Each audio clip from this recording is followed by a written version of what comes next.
Bonjour et bienvenue dans votre édition hebdomadaire du TVC Nouvelles de Clarence Rockland. Mon nom est Stéphanie Simard et je suis heureuse de vous donner à toutes les semaines un aperçu des événements et histoires qui intéressent notre population de Clarence Rockland.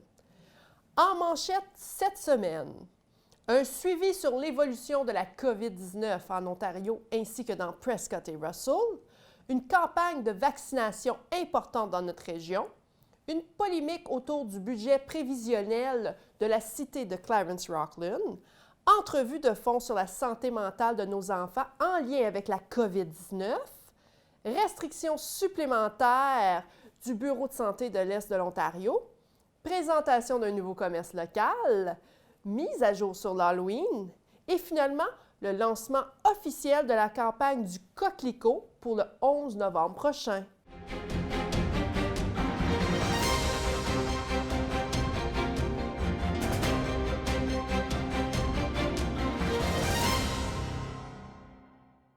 Suivi sur les cas de COVID-19 en Ontario et dans notre région de Prescott et Russell. Cette semaine a été empreinte malheureusement de décès encore une fois. En effet, la résidence Prescott-Russell a confirmé que 2 autres décès liés à la COVID-19 ont été dénombrés dans la résidence. Cela porte à 5 le nombre total de décès à la résidence Prescott-Russell, ce qui porte le total de décès dans notre grande région à 17. Nous nous joignons à l'UCPR pour transmettre nos plus sincères sympathies aux familles de ceux et celles qui ont été si terriblement touchés par ce virus. Dans Prescott-Russell, nous comptons encore 64 cas actifs dans la région, dont 36 résidents et 28 employés. Il s'agit d'une augmentation de 11 cas depuis vendredi dernier. En outre, 43 cas ont été résolus, ce qui porte à 112 le nombre total de cas dans la région de Prescott et Russell. Un cas de COVID-19 a été détecté dans 2 centres éducatifs de notre région, soit un à Alfred et l'autre à Saint-Albert. Si jamais votre enfant a été en contact avec un cas de COVID-19, soyez assurés, mesdames et messieurs, que la direction de ce centre ou d'une école communiquera avec vous.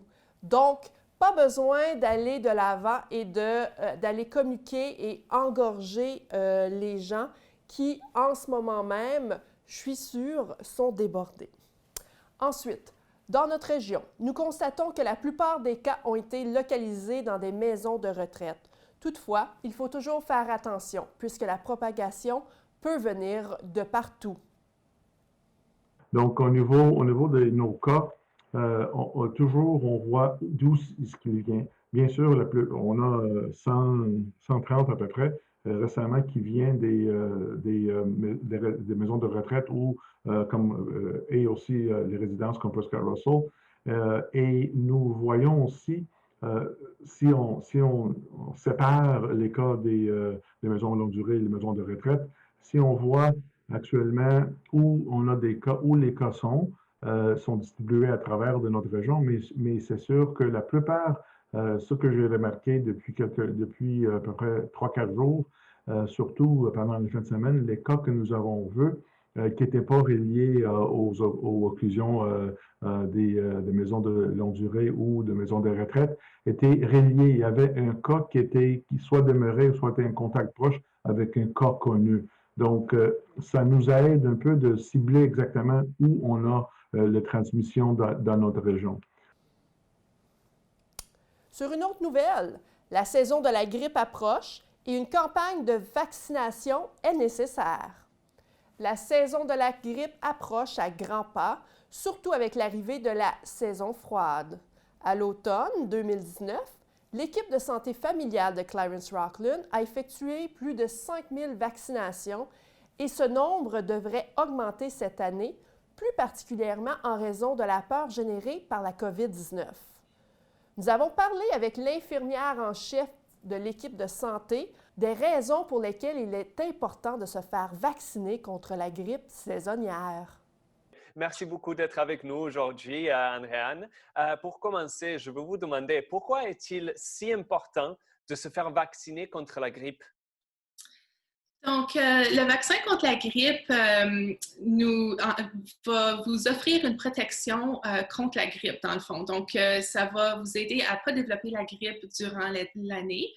On le sait, on entend beaucoup dans les médias que le vaccin, des fois, n'est pas il ne fonctionne pas à 100%, que c'est 50-60%. C'est quand même bien de se faire vacciner contre la grippe parce qu'on baisse cette chance-là de développer la grippe durant l'année. Donc, on veut vraiment encourager les gens, surtout ceux à haut risque, de se faire vacciner. Absolument, c'est vraiment important d'avoir cette extra protection. Et en parlant de ça, est-ce que c'est encore plus important d'avoir cette protection cette année avec la pandémie, avec la COVID-19? Oui, certainement. Il y a beaucoup de symptômes qui sont similaires entre la grippe et la COVID-19 cette année. Donc, c'est encore plus important de se faire vacciner pour la grippe. Comme ça, si jamais quelqu'un développerait des symptômes de grippe tels comme la fièvre, des frissons, la toux, le mal de gorge, difficulté à respirer, des symptômes comme ça, c'est des symptômes de grippe et de COVID. Donc, en ayant cette protection contre la grippe et ayant reçu notre vaccin, on peut à ce moment-là plus déterminer « Oh, mais c'est peut-être le COVID que j'ai attrapé et non la grippe ». L'autre raison d'obtenir notre vaccin, puis surtout cette année, c'est d'essayer de prévenir les hospitalisations. On le sait qu'il va possiblement avoir beaucoup d'hospitalisations dues au COVID, puis on veut essayer de prévenir les hospitalisations dues à la grippe cette année. Donc, une autre excellente raison d'essayer de prévenir d'avoir la grippe et de finir à l'hôpital dans les cas extrêmes. Et comment le vaccin contre la grippe, est-ce qu'il vous aide-t-il à éviter d'attraper un virus? Comment ça marche? Donc, le vaccin contre la grippe, la façon qu'il fonctionne, c'est qu'il stimule votre corps à développer des anticorps, donc des cellules qui vont combattre la grippe lorsque le virus vous touche. Donc, si vous attrapez le virus de quelqu'un qui a eu la grippe, votre corps est déjà prêt avec ces anticorps-là à se battre et d'essayer de combattre la grippe. Comme ça, vous n'allez pas le développer parce que vous êtes déjà immunisé contre. C'est comme votre corps reconnaît que vous l'avez déjà eu, donc il dit non, vous ne pouvez pas me toucher. Donc, c'est vraiment important à ce moment-là d'essayer de dire à votre corps que vous avez déjà eu la grippe. Donc, c'est une façon que ça fonctionne. Et on espère que c'est la même façon dont le vaccin contre la COVID-19, quand elle arrive, va marcher aussi, oui? C'est ce qu'on espère, oui. C'est ce qu'on espère. Et l'année dernière, vous avez fait juste un petit peu plus de 5000 vaccinations ici à Clarence Rockland. Est-ce que vous pensez que cette année, ça sera assez ou est-ce qu'il devrait y en avoir plus? Non, mais on aimerait toujours avoir plus de gens vaccinés dans la communauté. Idéalement, le plus de gens vaccinés, le moins de grippe qu'on va voir dans la communauté. On a fait 5000 juste à Rockland l'année dernière, qui représente une assez petite partie de notre population. C'est à peu près 1/5 de la population de Clarence Rockland. On aimerait vraiment voir la moitié de la population se faire immuniser et même plus. Parce que le plus de gens qui sont protégés, le moins de risques qu'il va avoir la grippe qui va se promener dans la communauté. Donc, les gens peuvent céduler un rendez-vous en se rendant sur notre site web au crfht.ca, puis cliquer sur le lien pour flu shot ou vaccination contre la grippe et ils vont pouvoir à ce moment-là faire leur rendez-vous. Parfait. Et Andrea, merci beaucoup pour votre temps aujourd'hui et j'espère que tout le monde vous voit bientôt. Hein? Vous êtes très bienvenus. Merci beaucoup. Merci. Cette année, la clinique anticipe un nombre record et, pour permettre d'accueillir un plus grand nombre de patients, le centre de santé a demandé d'utiliser l'établissement de l'Aréna Jean-Marc Lalonde. Nous avons demandé au conseiller Mario Zante pourquoi cet établissement a été choisi, puisqu'il est jusqu'à nouvel ordre interdit au public de se réunir dans plusieurs édifices municipaux en ces moments-ci. Et donc, écoutons sa réponse. Pourquoi avez-vous fait une exception pour permettre à l'équipe de santé familiale d'utiliser l'Aréna Jean-Marc Lalonde? C'était pas vraiment une exception. Si, je veux dire, n'importe qui veut l'utiliser a le droit de l'utiliser. Par contre, l'an dernier, je crois qu'ils ont vacciné 5 000 personnes. Alors, c'était très important d'avoir une salle assez grande pour être capable de distancier les gens pour faire ça plus à l'aise pour les gens. Moi, je dirais ça, oui. Et vu comme ils vont utiliser l'Arena cette année pour faire ces vaccinations contre la grippe, est-ce qu'on va voir l'Arena utilisée par d'autres factions avant la fin de l'année ou c'est juste une fois? Très bonne question. Je ne suis pas au courant présentement. Ça se peut que d'autres personnes aient demandé d'avoir accès à l'Arena. Par contre, j'ai pas ces renseignements-là, mais c'est sûr que si c'est pour aider la communauté, oui, on serait prêt à aider. Et donc, nous vous invitons à bien prendre un rendez-vous, pour vous faire vacciner dans les prochaines semaines. Projet du budget de Clarence Rocklin. Une polémique?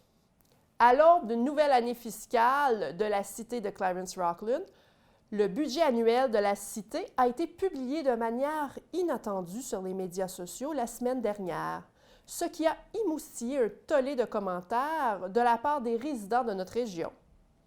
Lors de leur dernière rencontre municipale, les conseillers avaient rendu publique leur intention de vouloir plafonner l'augmentation des impôts à seulement 2 %. Et donc, la surprise a été le sujet principal sur les médias sociaux car ce budget prévisionnel propose une augmentation de 3,99 %. Évidemment, l'augmentation des taxes est une chose sûre pour mener à bien une série de projets d'investissement et améliorer nos routes et établissements afin de permettre de meilleurs services dans notre communauté. Toutefois, nous désirons vous rassurer, ou rassurer la population plutôt, que l'augmentation proposée n'est pas ancrée dans le béton. C'est d'ailleurs pourquoi les gens sont invités à participer et à poser des questions durant les rencontres publiques du comité plénier du budget les 3, 4 et 5 novembre prochains. Les réunions qui parlent du budget seront diffusées en direct par Zoom et sur la page Facebook de la Cité de Clarence Rocklin. Et donc, nous invitons la population à se rendre sur la page Facebook de la Cité de 18h à 21h les 3, 4 et 5 novembre prochains. Si vous désirez faire avancer des projets ou pour avoir votre droit de parole, nous encourageons la population à participer à ce processus annuel très important dans notre communauté. Restrictions pour les entreprises de l'Est de l'Ontario. La semaine dernière, les entreprises de Clarence Rocklin ont accueilli avec satisfaction l'annonce faite par le Dr Paul Roumeliotis, médecin hygiéniste du Bureau de santé de l'Est de l'Ontario, BSEO, que la région n'entrerait pas dans une phase 2 modifiée comme l'ont fait d'autres régions de l'Ontario, telles Ottawa. Au lieu de cela, certaines entreprises non essentielles ne fermeront pas leurs portes, mais elles ont reçu l'ordre d'appliquer des limites de capacité temporaire. Les restaurants ont reçu l'ordre de limiter leur capacité à 100 personnes, 100 tables de plus de 6 personnes, et les cours de gym sont désormais limités à 10 participants, en comptant les instructeurs, et tous les établissements devront demander les noms et les coordonnées de leurs clients à l'arrivée. La pandémie a été très dure pour un certain nombre d'entreprises. Certains, comme Top Mode Dépôt, a dû fermer son magasin de Rocklin pour se concentrer plus particulièrement sur celui d'Orléans. Et la station de musique, Station 4 Saisons, a choisi de se retirer du marché en partie à cause des contraintes financières engendrées par la COVID-19. Nous n'avons pas que des mauvaises nouvelles dans notre région. Nous désirons vous annoncer que plusieurs entreprises ont ouvert leurs portes ou le feront bientôt chez nous prochainement, comme par exemple Wicked Garage, qui effectue des réparations des travaux de carrosserie, qui est ouvert à Rocklin depuis juin, Levac Wholesale, qui a élargi l'offre de votre épicerie locale, et bientôt la brasserie Brauerei Hoffmann. Ce ne sont que des exemples. Nous en avons en effet plus de 20 entreprises qui ont ouvert leurs portes dans les derniers mois. Mon collègue Thomas a visité les lieux de Brockman Hoffman et nous aurons un aperçu de ce commerce dans les prochaines semaines. Entre-temps, TVC 22 a rencontré un nouveau restaurant local qui a ouvert ses portes durant la pandémie. Voici un aperçu de Pete's Kitchen. So I am with Peter Lone, owner, if I'm not mistaken, of Peter's Kitchen. Peter, why did you choose to come here in Rockland to establish your new and found restaurant? Because I've always been pleased with Rockland. It's always been a tight community, and that's always attracted me to this location. That's the main reason I came here, because it is a tight community, and I'm very people oriented. So I'm not big on just turning people over. I like the friendship of people coming in for lunch and dinner as well. I've worked in many merchant hotels and many big restaurants, but you're just a number in the system. And I like this personal touch. And I find that that's what I get here, is a personal touch. Everybody knows my name, and I know most of their names. So it's quite pleasant. Yeah, I really enjoy it here. Tell me, Peter, when did you move to Rockland and establish Peter's Kitchen? We moved in March. Unfortunately, because of the pandemic, we couldn't open till June. We opened in June, and it worked really well. For the first 2 weeks, it was very quiet, and then on the third week, we picked up, and we were doing extremely well until the second wave came in. And now all the new people aren't coming anymore, but we still have our diehards that come in on Fridays still on foot, but anybody new is not coming in. So what is your specialty here at Peter's Kitchen? Well, we're international based. We have, for example, we had chicken cordon bleu today, and we're having a savory stuffed pork loin next Friday for special, and we have traditional club sandwiches and chicken fingers and wraps, and so we're very international. We cook anything you wish. We do make special meals for people to come in and say, can we, for example, we just made pudding chamois for one of our regulars today because he wanted pudding chamois, and then last week we made him French Canadian baked beans. They're not on the menu, but what makes it special is people come in, they can talk to me and say, we'd like this and we'd like something else. And it's a real treat to make it for them. It's a real pleasure to cook for them. And they really appreciate it. So right now, what are your hours of operation? So when are you open here at Peter's Kitchen? Right now, we're open from 11 to 2, Monday to Thursday, and Friday we're open 11 till 7. And then we're open again for breakfast Sunday morning from 8 to 12. Perfect. And can people order online right now, or it's only dine-in for now? Right now, we haven't set it up online yet. We will be doing that shortly, though. We're going to be having home-cooked meals delivered to you, or you can pick them up, and that'll be happening within the next week or so. And we'll be promoting that. We'll be advertising on the website. Perfect. Do you have any special event coming up in the next months or so? Unfortunately not. No, all the Christmas parties haven't materialized this year. As everybody knows, it's normally we're busted at the seams this time of year, as everybody else is, but we have nothing in the immediate future, no. It's Perfect. Well, good luck for your new kitchen, and we do hope that the population do come and visit Peter Lone here at Peter's Kitchen. perfect. I thank you so much. Alors, allez visiter ce nouveau commerce et offrez-lui votre soutien. Nous vous rappelons qu'en ces temps difficiles, il est nécessaire de continuer à soutenir autant d'entreprises locales que possible. Elles sont la vie de nos communautés et sont difficiles à remplacer quand elles disparaissent. Les effets de la COVID-19 sur la santé mentale des enfants et des adolescents. Les effets physiques et médicaux de la COVID-19 ont été largement et bien rapportés depuis que le virus a pris le dessus sur nos vies plus tôt cette année. Toutefois, les effets que cette pandémie peut avoir sur notre santé mentale sont un petit peu plus discrets. Cette semaine, mon collègue Thomas a rencontré la psychothérapeute, Nathalie Lefebvre, qui travaille pour l'organisation locale de services sociaux Valoris. Et elle nous donne un aperçu sommaire des 8 derniers mois et de la façon dont la pandémie peut encore affecter la santé mentale de nos enfants et de nos adolescents. Voici un extrait. Quelles sont vos plus grandes inquiétudes pour les enfants et les jeunes présentement avec l'isolement social causé par la pandémie? Présentement, on est inquiet par la durée de la pandémie. On est également inquiet de savoir est-ce qu'on retournerait en isolement social pour les jeunes parce qu'on constate que ça a un grand impact sur leur santé mentale. Puis un autre des inquiétudes, c'est vraiment les peurs des parents. On voit que les parents ont des grandes inquiétudes, puis parfois, ça peut être transmis chez les jeunes.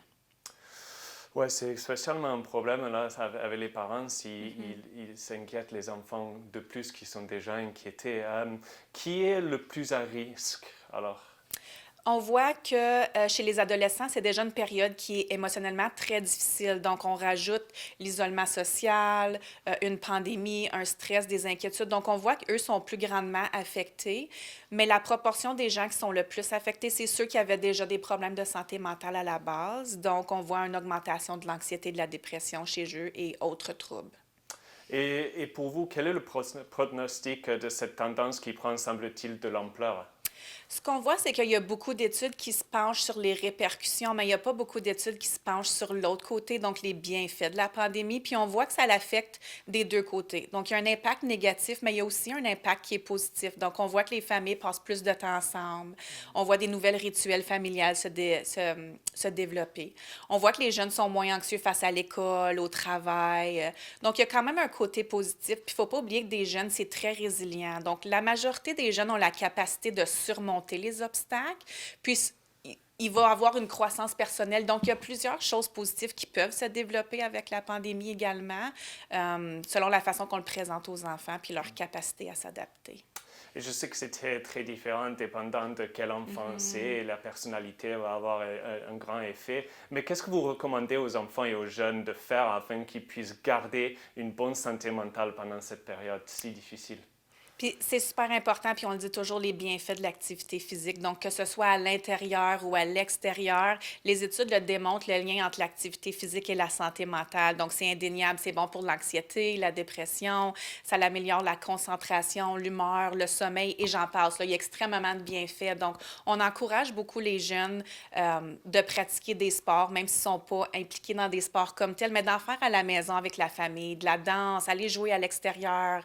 On voit beaucoup de familles faire du hiking, de la marche, du vélo. Donc, on voit que les gens sont retournés vers l'activité physique ou on en pratiqué beaucoup plus parce qu'il y avait plus de temps. Donc, on encourage l'activité physique. Absolument. Je sais, pour moi, personnellement, l'activité physique, c'est une tellement grande partie de ma vie, spécialement d'avoir déménagé dans plein d'autres pays. Le sport, c'est fantastique pour la santé mentale. Comment est-ce que Valoris peut aider les jeunes et les ados en santé mentale? Valoris, spécialement. Comment vous pouvez les aider? Oui, donc on a plusieurs services ici à Valoris. On a des groupes de parenting qu'on appelle Triple P. Des fois, on offre des ateliers aussi, donc pour des enfants qui sont plus anxieux. Il y a différentes thématiques que vous allez pouvoir trouver sur notre site web. Il y a aussi des conseils qu'on peut donner aux parents. On a aussi des intervenants ou des conseillers en mieux-être qui peuvent aider avec différentes problématiques, que ce soit de l'irritabilité ou de la colère chez des enfants, des symptômes d'anxiété, dépression, des idées suicidaires chez les plus vieux. Donc, nous contacter, puis il y a différents services qu'on peut offrir. Parfait. Juste pour finir, quelle est la prochaine étape pour un enfant ou pour un ado ou pour les parents qui veulent savoir, qui veulent contacter Valoris? Qu'est-ce que vous disiez que leur prochaine étape, ce serait? Donc, vous pouvez définitivement vérifier le site web de Valoris ou vous pouvez contacter notre numéro 1-800-675-6168, puis une personne qui va pouvoir vous aider au téléphone et vous guider dans votre demande. Parfait. Merci beaucoup de votre temps aujourd'hui et j'espère qu'on se voit bientôt. Merci beaucoup. Si vous avez des problèmes de santé mentale ou si vous connaissez quelqu'un qui a des symptômes, contactez Valoris au 1-800-675-6168. Nous avons tous besoin d'un peu d'aide parfois. Il n'y a jamais de honte à l'admettre. Mise au point sur l'Halloween. À l'approche du week-end, la grande question qui reste sur toutes les lèvres est la suivante. Y aura-t-il des activités traditionnelles d'Halloween ce samedi? Alors que certaines régions de l'Ontario se permettent de fixer leur propre ligne directrice, la cité de Clarence-Rocklin a confirmé cette semaine qu'elle souhaite que les résidents respectent les règles et les demandes telles qu'établies par le Bureau de santé de l'Est Ontario.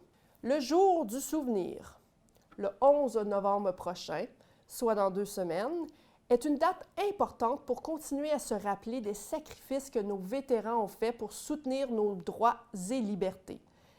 C'est le jour du souvenir, le jour où les États membres du Commonwealth s'unissent pour se souvenir des membres de leurs forces armées qui ont donné leur vie pendant la Première Guerre mondiale et d'autres guerres très importantes dans les années 2000. Cette année, comme pour la plupart des événements depuis le début de la pandémie, la campagne du Coquelicot sera menée un peu différemment. Nous avons rencontré M. Don Ferreira pour en apprendre davantage. Nous désirons vous aviser que cette entrevue a été faite en anglais. Un petit résumé vous sera transmis ensuite. Absolutely. This year, safety is a big concern. So the Poppy campaign will be starting on the 30th of October. But whereas in the past we've had veterans out behind the tables in the local big stores, this year what we're looking at is just putting out a Poppy box in those big locations. You won't be able to find a Poppy box in every little corner store this year. With the pandemic going on, we want to reduce the amount of handling of the poppies, shall we say, and keep it to a couple of locations. With that said, the other thing that we've always brought to the community here is the sale of the pins and ball caps commemorating different military achievements through the years. And this year, we'll be doing that online. If people are interested, they can go to our website, rcl554.ca, and you can put in orders there, and we can get them to you. As well, with the reduction of the tables to just the Poppy boxes, this year we've come out with the addition of lawn signs, which as well can be obtained by going through our website. They're a beautiful little lawn sign for Remembrance Day, stressing, the aspect of lest we forget. So they're available on the website as well. Vous pouvez continuer à soutenir les forces armées et à leur rendre hommage de différentes façons, à distance de la société, avec les coquelicots ou des pancartes sur la pelouse et bien d'autres choses encore. S'il vous plaît, consultez leur site web pour acheter une pancarte ou aller chez les marchands pour soutenir cette initiative. La semaine prochaine, nous vous parlerons des activités prévues pour le jour du souvenir et comment le tout se déroulera dans notre cité de Clarence-Rockland. La moustache pour une bonne cause. Et enfin, le mois de novembre est communément appelé Movember, un mois de l'année consacré à la collecte de fonds à la sensibilisation des associations caritatives axées sur le cancer de la prostate et des testicules. Créé en Australie en 2003, Movember consiste à faire pousser une moustache aussi ridicule que possible, tout en collectant des fonds ou en faisant des dons à une association caritative qui se consacre à la santé des hommes. Chez TVC22, nous souhaitons vous encourager à faire pousser votre moustache pendant tout le mois de novembre et envoyez-nous vos photos. À la fin du mois, nous choisirons notre photo favorite et cette personne recevra un panier cadeau de besoins en matière de toilettage pour hommes. Et donc, bonne chance à tous et surtout, bonne moustache! Et voilà, mesdames et messieurs, tout est terminé pour cette édition du TVC Nouvelles. Si vous souhaitez devenir journaliste bénévole à TVC22 ou si vous avez une histoire à nous raconter, communiquez avec nous. Vous pouvez également rejoindre mon collègue Thomas, journaliste ici à TVC22, sur son courriel nouvelles@tvc22.ca ou en composant le 613-446-6037, extension 4. À la semaine prochaine, mesdames et messieurs. J'espère qu'on vous souhaite un joyeux Halloween en sécurité, de façon virtuelle ou avec des membres proches de votre famille. Soyez en sécurité et ça me fait plaisir d'animer encore une fois ce TVC Nouvelles.